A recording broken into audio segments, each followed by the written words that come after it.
start this tour with the star at the center of our solar system, the sun. It's a star like all the others in the night sky. It just happens to be much closer to us, 93 million miles away to be exact. Mercury was named after the Roman messenger of the gods because it's so speedy and quick as it orbits the sun.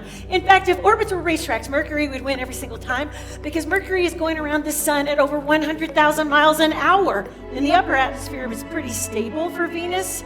It actually rains acid. My skin is melting. My spacesuit is melting. One of the things we look for when we venture out, like we're going back to the moon and or we're planning on getting humans to Mars, we're looking for water. Because if we find water, there might be a chance that we could create not only a fuel source, but it would be life-giving to astronauts on the moon or Mars. But when Perseverance landed in 2021, its entire mission directive is to look for signs of fossilized life. And where better to land than a place called Jezero Crater, which is an ancient old river delta.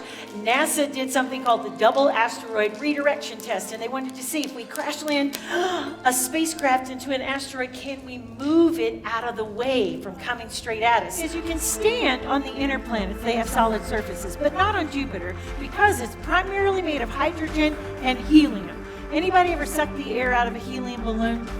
Right? And then your voice kind of sounds funny like that. My favorite fact is, if you could build a bathtub large enough, Saturn would float in it because it is less dense than water. Because it's a gas. It is literally tilted at 99 degrees on its axis. So I want you to imagine that it's as if it is laying on its side, doing the coffee grinder, breakdancing around the sun. It has the fastest winds of all the planets. Oh my goodness, they're coming across the planet, this frozen little planet at 1,200 miles per hour. First, you're hit by the sonic boom of all of that, and after 10 months on the job, night after night looking through a thing called the Blink Comparator, he discovers Pluto. No college education. And it was named by an 11-year-old girl named Venetia Burney Fair. So never think you're too old, too young, not enough educated, that you cannot make impact. Each of you are star stuff. From the iron in your blood, to the calcium in your teeth, to the carbon in your DNA.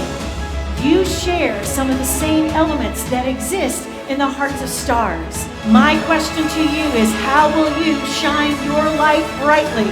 Stand up with me and say, I am star stuff. Let me hear you shout. Let your minds revolve around this thought. The universe is always expanding. Let your minds do the same. And that's the view from Janet's Planet.